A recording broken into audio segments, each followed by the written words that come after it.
C'est le temps additionnel consacré à la 9e journée de Super League. Et oui, le quart du championnat est bouclé. Et aujourd'hui, en compagnie de nos deux consultants, Gabé Chapuisat et Alain Rochat, nous allons tenter un record du monde, vous montrer 16 buts en 26 minutes. Une journée très prolifique, messieurs. 25 buts inscrits.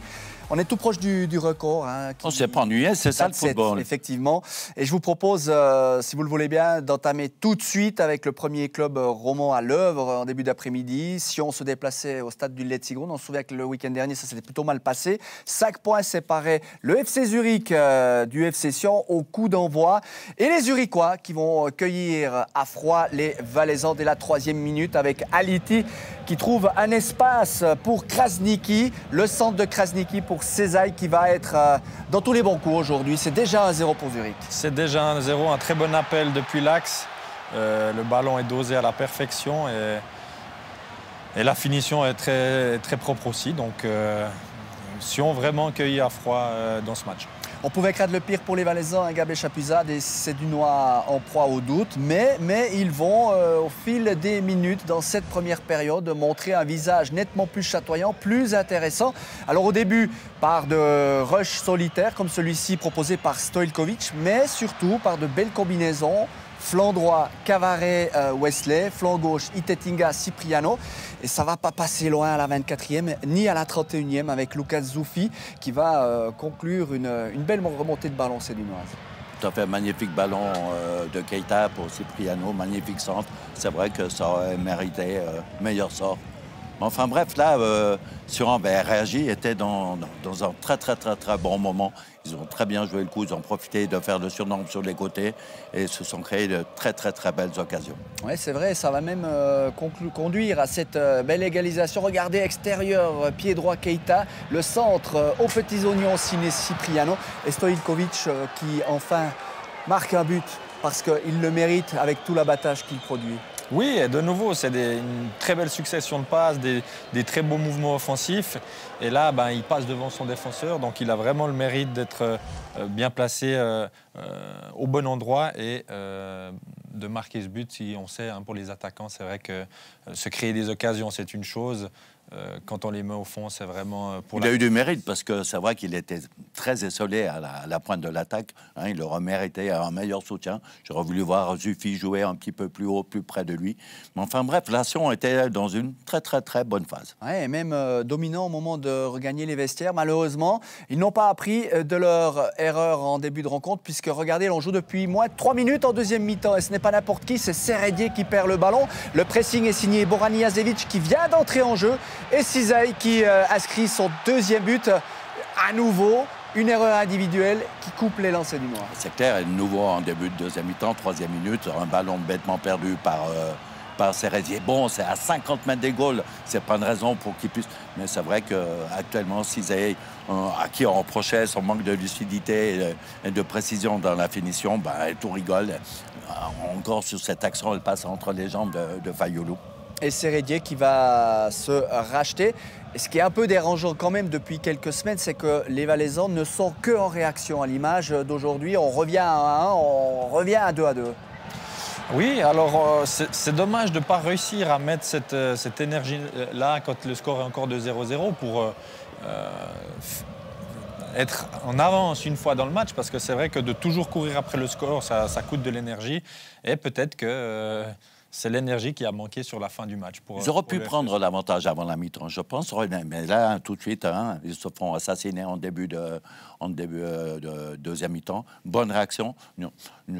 Goal avec un peu de chance. Hein, elle est déviée par Aliti dans ses pro-goals. À ce moment-là, on jouait 70 minutes. Je ne pensais pas qu'on allait connaître la fin de match que l'on va découvrir. C'est exactement ce que j'allais vous demander, Gabé Chapuisat. À 20 minutes du terme, personne n'aurait pu imaginer ce scénario. Sion va totalement s'écrouler, encaissant 4 buts dans la dernière ligne droite de cette partie. Césaille va améliorer sa statistique en inscrivant encore 2 buts. Marquezano va enchaîner en inscrivant le 4-2.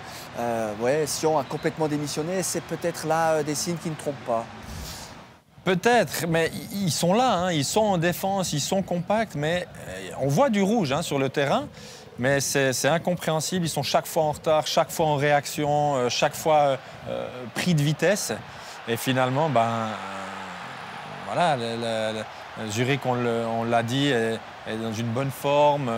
Il manquait les résultats, mais aujourd'hui, Sion a payé pour tous les matchs où Zurich n'a pas eu de réussite. Ouais, ce duo Cizé-Marquezano qui aujourd'hui aura crevé l'écran et le 5-2 pour Gogia qui enfonce le clou. Cizé, lui, va mettre un point final, signant un quadruplé. 6-1 à Bâle, 6-2 à Zurich. Est-ce que l'on peut dire que Walker est sorti en 2-7 à la fin du premier tour?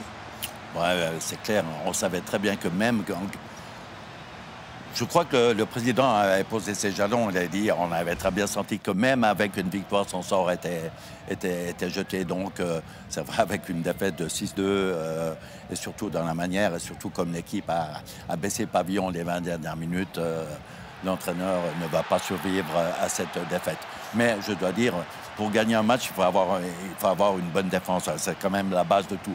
Et aujourd'hui, j'ai vu une charnière centrale indigne de la Super League. Je n'ai pas peur de les nommer. Les deux nommés, Santini et puis Schmidt, n'ont tout simplement pas le niveau de la Super League.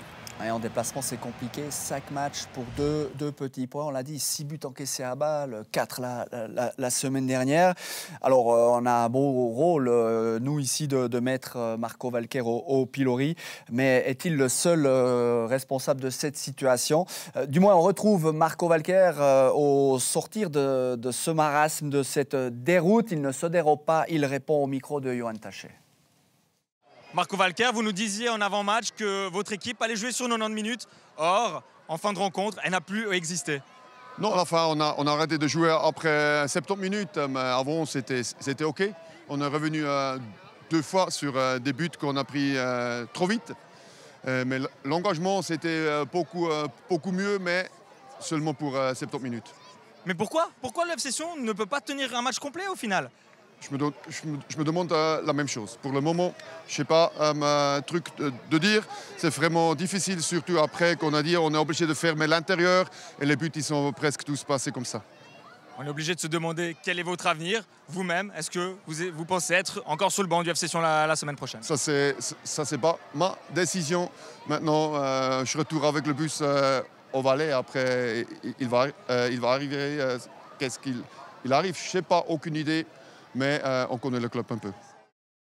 Et on enchaîne, on aurait bien voulu avoir Christian Constantin qui était présent au stade du Letzigrund. C'est son vice-président qui s'est présenté à l'heure de l'interview. On écoute avec beaucoup d'attention les propos de Gelson Fernandez. Gelson Fernandez, le FC Sion joue sur courant alternatif encore une fois aujourd'hui. Comment on explique que votre formation n'arrive pas à tenir un match complet? Déjà, l'entame des 2 mi-temps n'est pas bonne. Tu peux avoir dans le football toutes les meilleures intentions du monde. Si à chaque fois, après 3 minutes, tu prends un but, c'est compliqué. Je crois qu'en fin de match, on n'a pas le droit de lâcher comme ça. Ça, c'est très clair et le score est sans appel. Il y a la pause internationale qui arrive. C'est quoi qu'il va falloir changer? Le contenu, l'état d'esprit? Il y a la pause internationale qui arrive. Qu'est-ce qu'il va falloir changer désormais? C'est le contenu, l'état d'esprit. Il faut travailler sur tout. Il n'y a passablement de choses. On a pris maintenant 9 buts les 2 derniers matchs. C'est beaucoup trop. Je veux dire, là, on peut perdre des matchs. On a fait une première mi-temps qui était convenable. Mais un match, c'est 90 minutes. Cela passe également par un changement, sûrement sur le staff, sur le banc du FC Sion. Comme ça, on ne va pas pouvoir continuer. C'est pas que le staff, c'est aussi l'attitude des joueurs. On ne peut pas continuer à jouer comme ça. Donc, durant cette pause, est-ce qu'il y aura également une remise en question, non seulement des joueurs, de l'entraîneur, mais également des joueurs? Oui, bon, après, on ne peut pas changer tous les joueurs, mais c'est clair qu'il faut qu'on s'assied et qu'on discute. Mais aujourd'hui, on vient donner un cadeau d'anniversaire au FC Zurich et on n'est pas là pour être le sparring partner des équipes.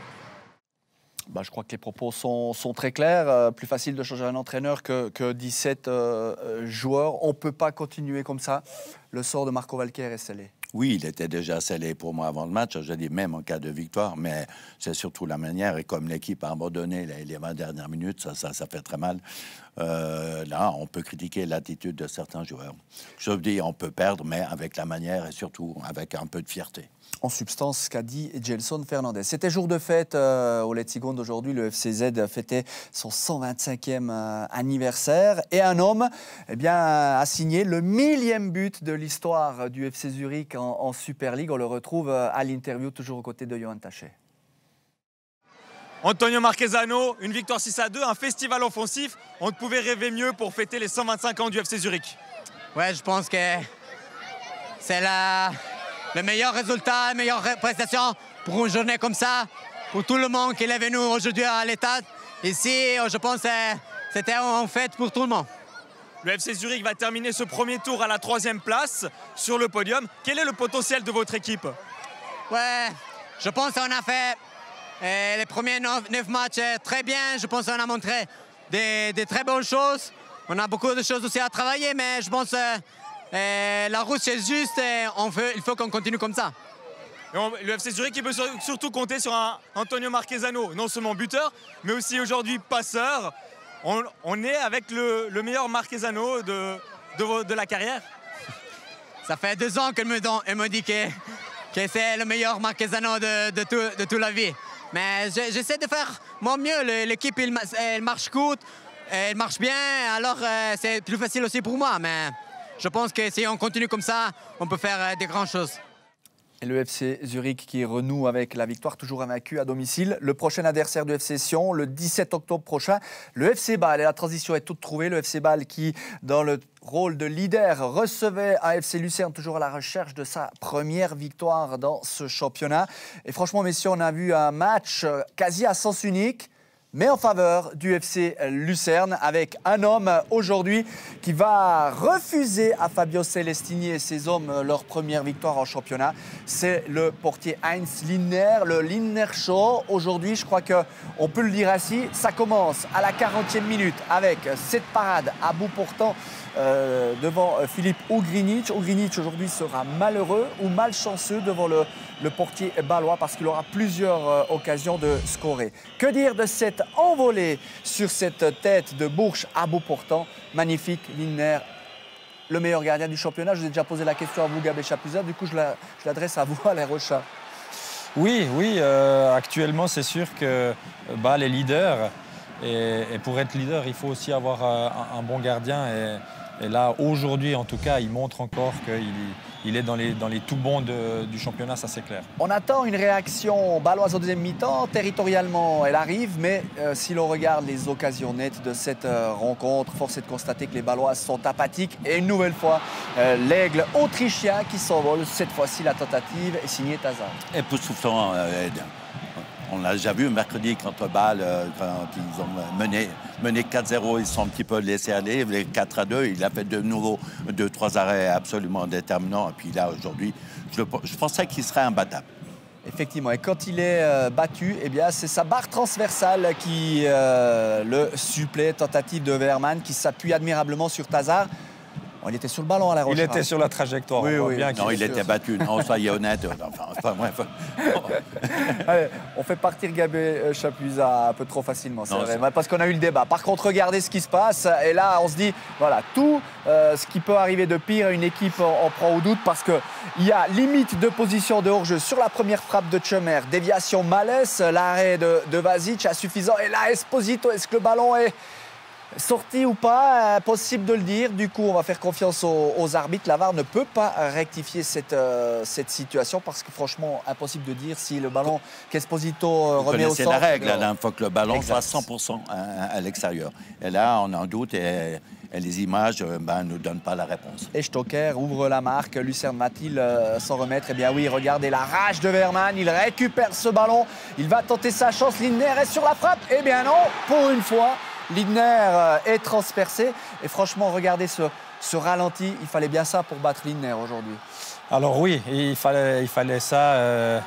Il n'a même pas essayé de plonger tellement la frappe est pure, elle frôle le poteau. C'était Nouveau Verman qui avait frappé. Qui avait touché la barre. Donc, à ce moment-là, c'est complètement mérité pour les Lucernois. Et Lucerne qui va passer tout près de la victoire. Mais une nouvelle fois, Monsieur Linder, parce qu'aujourd'hui, je crois qu'on peut l'écrire en majuscule, va s'interposer. Transperce, les Ballois se font transpercer. Balle de victoire pour Ugrinich. Et là, Lindner, une nouvelle bien placé, ferme son angle d'une manière pas très orthodoxe, mais présent. Non, si Bâle est invaincu, aujourd'hui, ils peuvent dire merci Lindner. Et bien, voilà, est toujours en tête du championnat. Mais d'où l'importance d'avoir un gardien de valeur. Quel match pour... Un bon gardien gagne des points, j'en connais, qui en perdent. Quel match du FC Lucerne et on est impatient d'entendre l'analyse, les propos même de Fabio Celestini, même que l'on peut dire ce soir Lucerne n'a toujours pas gagné, il doit être quand même drôlement fier de la prestation livrée aujourd'hui. Fabio Celestini, la série se poursuit, donc pas de victoire pour Lucerne, mais ce point-là, est-ce qu'il a une saveur un peu plus particulière qu'un autre match nul? Bon, c'est un bon point surtout parce que je pense que l'équipe elle a fait nettement mieux que ce qu'elle a fait ces dernières semaines. Donc c'est plutôt la sensation qui est différente. Les points c'est les mêmes, c'est un point comme on a fait contre Getse ou d'autres matchs, mais la victoire n'arrive pas. Mais c'est vrai que ça faisait longtemps qu'on n'avait pas eu une sensation de voilà, qu'on a pris un bon point et qu'on aurait pu gagner. On aurait pu gagner. Je pense qu'aujourd'hui s'il y avait une équipe qui méritait de gagner, même par rapport aux occasions de but, c'était nous. Donc voilà, c'est la sensation que ça ne vient pas, mais au moins sur ça on peut construire un tout petit peu. Un tout petit peu ou même plus que ça? Parce qu'à voir comment les joueurs se sont battus, c'est dire qu'ils sont quand même derrière vous, que votre message il passe et que c'est presque le match déclic que vous attendiez. Le déclic, c'est la victoire. Le déclic, ça va être la victoire parce que pour l'instant, on est dans une situation compliquée, on est toujours barragiste, donc on n'est pas sorti encore de cette zone-là. Il faudra beaucoup de semaines pour sortir parce qu'on a beaucoup de points de retard sur les autres et donc il va falloir faire la même série positive que celle qu'on est en train de faire négative. Donc on a encore beaucoup de boulot devant nous. Après, voilà, les garçons ont bien travaillé, ils ont bien travaillé ensemble en équipe. Peu importe d'être avec le coach ou pas le coach, c'est que c'est eux qui vont sur le terrain, c'est eux qui doivent démontrer qu'ils sont une équipe, c'est eux qui sont aussi dans la même situation que le coach ou le club. Donc il faut qu'ils se battent comme ils sont battus ce soir et c'est vrai que ça faisait plaisir à voir. Et oui, ça faisait plaisir à voir, effectivement. Dernière affiche au programme de ce dimanche, Servette Young Boys. Servette qui, depuis son retour en Super League, a toujours posé des problèmes aux Bernois sur leur pelouse. Et aujourd'hui, eh bien, on a une première mi-temps qui part sur les mêmes bases. Match fermé, Young Boys un peu émoussé et Servette timide, mais qui va se montrer semi-menaçant avec cet échange entre Schalke et Vals. Rien de méchant pour Von Balmont. Non, mais très bien joué. J'entends une fixation de Schalke, passage dans le dos, ça c'est un magnifique de Vals. Frappe au premier poteau, intervention du pied de Von Balmont. Et voilà. Le tournant du match, effectivement, cette action sur laquelle M. Fendrich n'intervient pas, mais c'est la VAR qui va lui montrer cette séquence qui, malheureusement pour Jérémy Frick, malheureusement pour Servette, ne laisse aucune marge de manœuvre à l'arbitre.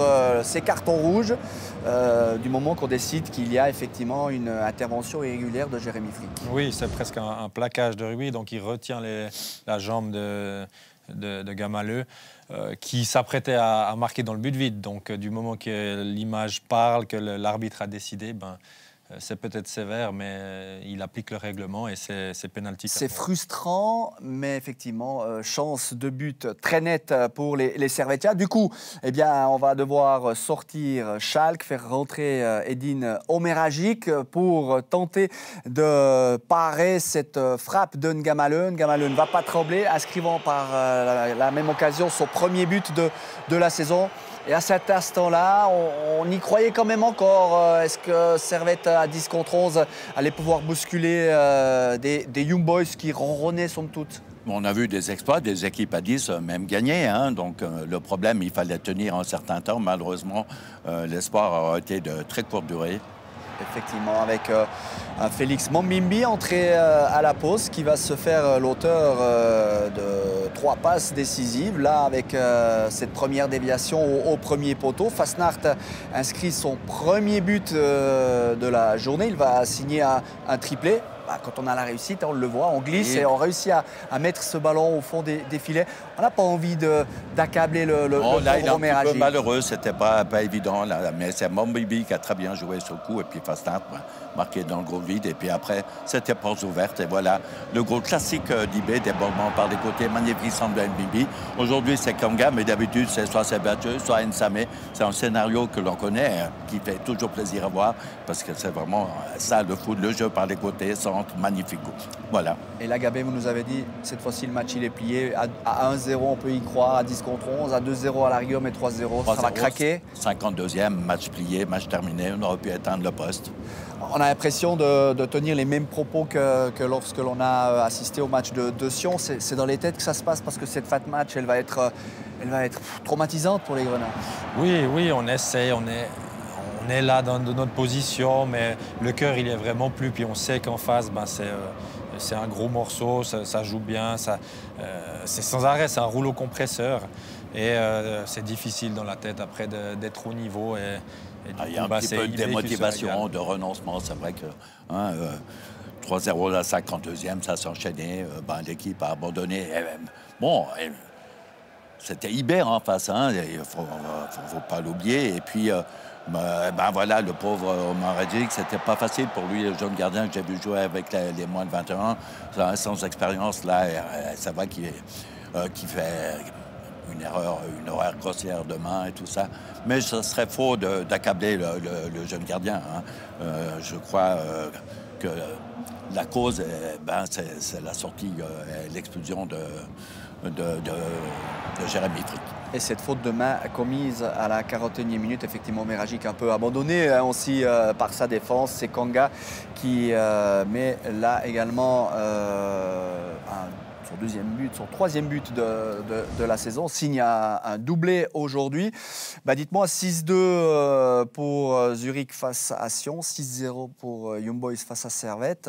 Les clubs romands n'ont pas brillé ce week-end si on y ajoute la défaite de Lausanne. On écoute les propos recueillis au terme de la rencontre. C'est Alain Geiger que l'on retrouve.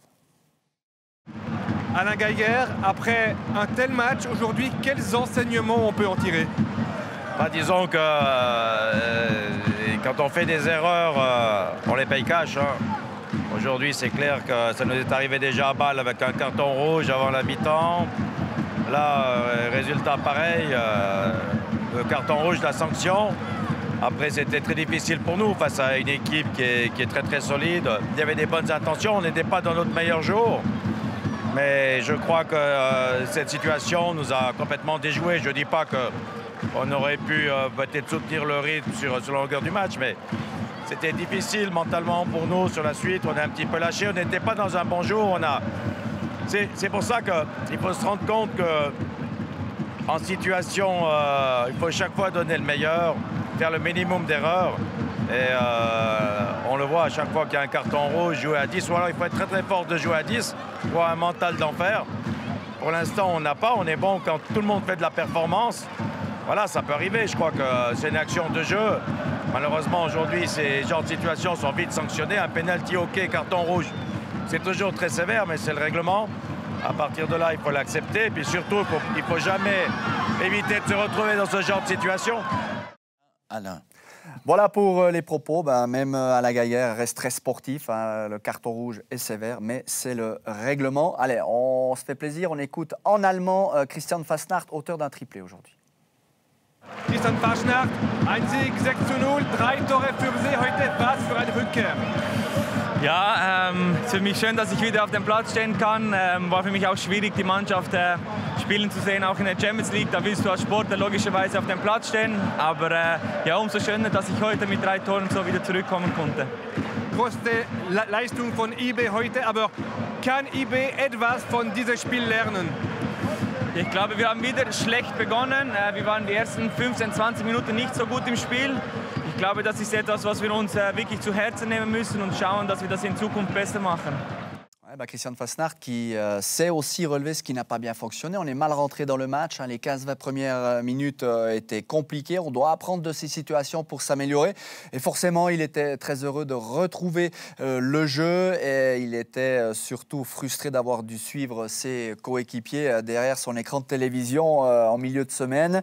On le rappelle, IB qui s'est incliné à Bergame. Voilà, nous avons vu tous les buts inscrits ce dimanche. On fait un peu de comptabilité si vous le voulez bien, puisque le premier quart du championnat est bouclé avec Grasshopper et Lugano qui se sont imposés hier. Victoire nette et sans bavure de Zurich, de Young Boys et Bâle, le leader accroché sur sa pelouse par le FC. Lucerne reste néanmoins en tête, mais Young Boys, regardez, avec un match en moins, revient à 2 longueurs des Bâlois.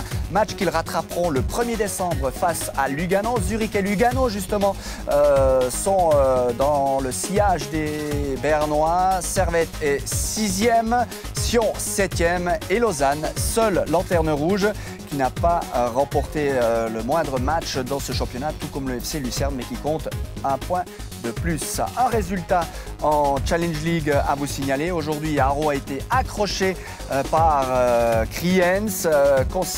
Considération au classement, eh bien, ça se resserre encore un peu plus, puisque regardez, Winterthur, Xamax, Stade Lausanne-Ouchy, Thun et Haro ne sont séparés que par 3 unités. Kriens revient à 6 longueurs d'Yverdon, vous l'avez vu, battu ce week-end.